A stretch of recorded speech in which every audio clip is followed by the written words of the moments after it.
Good morning students. आप सबका हमारे यूट्यूब चैनल पर स्वागत और अभिनंदन है। प्यारे विद्यार्थियों, आज हम ग्रामर की एक ऐसे टॉपिक आपको बताने जा रहे हैं जो टॉपिक्स आपके लिए काफ़ी समस्याएं होती हैं इस टॉपिक को पढ़ने में। ठीक है, आप चाहे अंग्रेजी कंपलसरी की किताबें पढ़ते हैं या आप कोई भी सेंटेंस पढ़ते हैं, उस सेंटेंस में हमें आपको एक समस्या होती है कि कंजक्शन क्या होता है। हमसे आपसे लोग अक्सर पूछ देते हैं कि भाई कंजक्शन क्या होता है, कंजक्शन का क्या प्रकार होते हैं, कंजक्शन का क्या यूज होता है। तो उस टॉपिक को हम आपको आज बताने जा रहे हैं और इस टॉपिक को आप पढ़ने के बाद, ठीक है, आप ज़रूर हमें कमेंट करें और उससे बताएं कि भाई और जो भी आपका सुझाव है उस सुझाव को हमें आप इस कमेंट के माध्यम से बताएं। तो प्यारे विद्यार्थियों, हम आपको बताएं कि हम कंजक्शन की टॉपिक लेने जा रहे हैं और कंजक्शन क्या होता है, उस कंजक्शन के बारे में हम सब आज पढ़ेंगे। देखिए, अंग्रेजी में हमें आपको कंजक्शन के बारे में बताया जाता है और कंजक्शन क्या होता है तो आज से आपको जानना है कि कंजक्शन को हम सब अंग्रेजी में संयोजक कहते हैं। कंजक्शन को अंग्रेजी में हम सब संयोजक कहते हैं या कंजक्शन को हम सब अंग्रेजी में जोड़ने वाले शब्द कहते हैं। प्यारे विद्यार्थियों, कंजक्शन क्या होता है तो आपको बताना है कि कंजक्शन उसे कहते हैं जो शब्द आपको बताना है कि जो शब्द दो वाक्यों को जोड़ता है। ठीक है, जो शब्द दो वाक्यों को जोड़ने का काम करता है, दो सेंटेंस को जोड़ने का काम करता है। ठीक है, दो सेंटेंस यानी दो वाक्यों को जोड़ने का काम करता है, उसको हम सब कंजक्शन कहते हैं। तो आपको समझ में आ गया होगा कि कंजक्शन क्या होता है। तो आपको बताना है कि कंजक्शन जो शब्दों दो वाक्यों को जोड़ने का काम करता है उसे हम कंजक्शन कहते हैं। फिर बात आती है कि भाई कंजक्शन के क्या प्रकार होते हैं, कंजक्शन का यूज कहाँ होता है। तो आपको ध्यान देना है कि काइंड्स ऑफ कंजक्शन। ठीक है, कंजक्शन के क्या प्रकार होते हैं। ठीक है, कंजक्शन देखिए दो प्रकार का होता है। पहला जो होता है उसको हम सब कहते हैं कोऑर्डिनेटिंग कंजक्शन। फर्स्ट जो होता है उसको हम सब कहते हैं कोऑर्डिनेटिंग कंजक्शन। देखिए, कोऑर्डिनेटिंग कंजक्शन मीन्स होता है, अगर कोई भी पूछे पता है कोऑर्डिनेटिंग कंजक्शन क्या होता है तो आपको बताना है कि कोऑर्डिनेटिंग कंजक्शन मीन्स होता है समान पदी संयोजक। अगर कोई भी पूछे कि बताओ कि कोऑर्डिनेटिंग कंजक्शन क्या होता है तो आपको बताना है कि कोऑर्डिनेटिंग कंजक्शन मीन्स होता है समान पदी संयोजक। और कोऑर्डिनेटिंग कंजक्शन का एक यूज होता है कि कोऑर्डिनेटिंग कंजक्शन का यूज अक्सर जब हम 11th की क्लासों में जब हम प्रवेश करते हैं तो 11th की क्लासों में हम एक टॉपिक पढ़ते हैं सिंथेसिस। उस सिंथेसिस के टॉपिक में हमें आपको जो है कंपाउंड और कॉम्प्लेक्स सेंटेंस बनाने के लिए हमें इस कंजक्शन की आवश्यकताएं होती है, हमें इस कंजक्शन की जरूरत पड़ती है। तो कोऑर्डिनेटिंग कंजक्शन क्या होता है, ठीक है, पहला कोऑर्डिनेटिंग कंजक्शन और दूसरा जो होता है उसको हम सब कहते हैं सबऑर्डिनेटिंग कंजक्शन। कोऑर्डिनेटिंग और सबऑर्डिनेटिंग यह दो प्रकार के कंजक्शन होते हैं। सबऑर्डिनेटिंग कंजक्शन मीन्स होता है आश्रित उपवाक्य। ठीक है, आश्रित संयोजक, यह दो प्रकार के कंजक्शन होते होंगे। ठीक है, there are two types of conjunction. पहला होता है कोऑर्डिनेटिंग कंजक्शन और दूसरा होता है सबऑर्डिनेटिंग कंजक्शन। हम सब पढ़ेंगे कि भाई कोऑर्डिनेटिंग कंजक्शन क्या होता है। कोऑर्डिनेटिंग कंजक्शन उसे कहते हैं, ठीक है, कोऑर्डिनेटिंग कंजक्शन जो होता है प्रिंसिपल क्लॉज की तरह, अर्थात क्लॉज एक आप में टॉपिक है जो है क्लॉज मीन्स होता है बेटा उपवाक्य। क्लॉज मीन्स होता है उपवाक्य। यह उपवाक्य जो होता है यह तीन प्रकार का होता है। कोई भी पूछे कि बताओ क्लॉज कितने प्रकार के होते हैं तो आपको बताना है कि यह क्लॉज तीन प्रकार के होते हैं। पहला जो होता है उसको हम सब प्रिंसिपल क्लॉज के नाम से जानते हैं, प्रिंसिपल क्लॉज का मतलब होता है प्रधान उपवाक्य। अगर कोई भी पूछे कि भाई प्रिंसिपल क्लॉज का मतलब क्या होता है तो आपको बताना है कि प्रिंसिपल क्लॉज का मतलब होता है प्रधान उपवाक्य।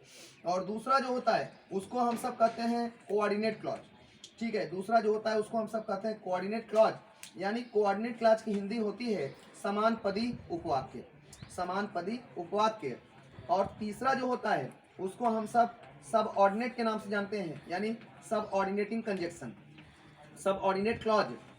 ठीक है, सबऑर्डिनेट क्लॉज को हम सब हिंदी में कहते हैं, ठीक है, आश्रित उपवाक्य। यह तीन प्रकार के आपके क्लॉज होते हैं। अब हम सब पहले व्यवस्थित जान लेते हैं कि भाई प्रिंसिपल क्लॉज क्या होता है, प्रिंसिपल क्लॉज किसे कहते हैं। तो आपको बताना है कि प्रिंसिपल क्लॉज मीन्स होता है प्रधान उपवाक्य। और प्रधान उपवाक्य क्या होता है? प्रिंसिपल क्लॉज हमेशा अपने अर्थ में पूर्ण होता है, यानी प्रिंसिपल क्लॉज हमेशा अपने अर्थ में कंप्लीट होता है। और अपने अर्थ में कंप्लीट होने के लिए यह किसी भी क्लॉज पर डिपेंड नहीं होता है, यह किसी भी क्लॉज पर निर्भर नहीं होता है। ठीक है। और यह वाक्य हमेशा, ये जरूरी नहीं हो कि वाक्य शुरू में ही आता है। आपको यह देखना है कि प्रिंसिपल क्लॉज क्या होता है। अगर कोई भी पूछता तो आपको बताना है कि प्रिंसिपल क्लॉज अपने अर्थ में पूर्ण होता है, और अपने अर्थ में पूर्ण होने के लिए यह किसी भी क्लॉज पर डिपेंड नहीं होता है। जैसे हम कह देते हैं, ठीक है, जैसे हम कहते हैं पे अटेंशन टू ना, ध्यान से सुनो, पे अटेंशन टू, ठीक है, पे अटेंशन टू, ठीक है, व्हाट आई से, ध्यान से सुनो जो कुछ मैं कहता हूँ। तो कहने का काम मैं कर रहा हूँ, अर्थात मैं कहता हूँ, उसको ध्यान से सुना जा रहा है, अर्थात हम अपने अर्थ में क्या है? पूर्ण है, हम अपने अर्थ में कंप्लीट हैं। हम कह रहे हैं कि pay attention to what I से, ध्यान से सुनो जो कुछ मैं कहता हूँ। जैसे हम कह दूँ, जैसे मैं कह दूँ कि आई नो, जैसे मैं कह दूँ कि आई नो, मैं जानता हूँ, वेयर यू आर, तुम कहाँ हो, वेयर यू आर, तुम कहाँ हो।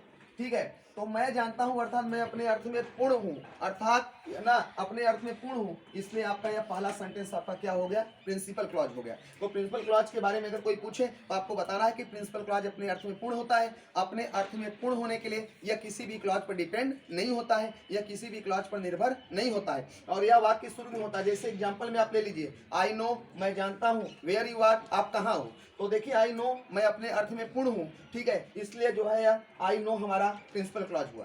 फिर बात आती है कि कोऑर्डिनेट क्लॉज क्या होता है। कोऑर्डिनेट को हम सब कहते हैं समान पदी उपवाक्य। कोऑर्डिनेट क्लॉज किसे कहते हैं? कोऑर्डिनेट क्लॉज जो होता है वह अपने अर्थ में पूर्ण होता है।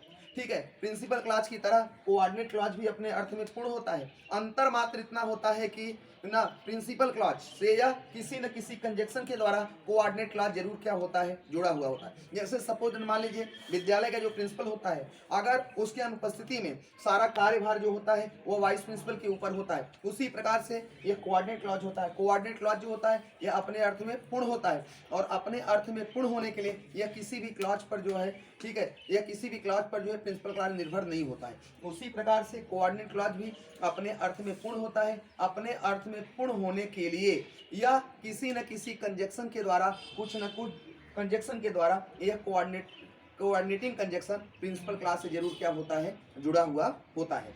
ठीक है, जैसे हम कह दें कोऑर्डिनेटिंग कंजक्शन से, यानी कोऑर्डिनेट क्लॉज से, ठीक है, हम कोऑर्डिनेट क्लॉज से कोऑर्डिनेटिंग कंजक्शन बनता है। कोऑर्डिनेट क्लॉज से कोऑर्डिनेटिंग कंजक्शन बनता है, और यह कोऑर्डिनेटिंग कंजक्शन हमें क्या बनाता है? जो है ना, कोऑर्डिनेटिंग कंजक्शन से हम सब कंपाउंड सेंटेंस बनाते हैं। कौन सा सेंटेंस? कंपाउंड।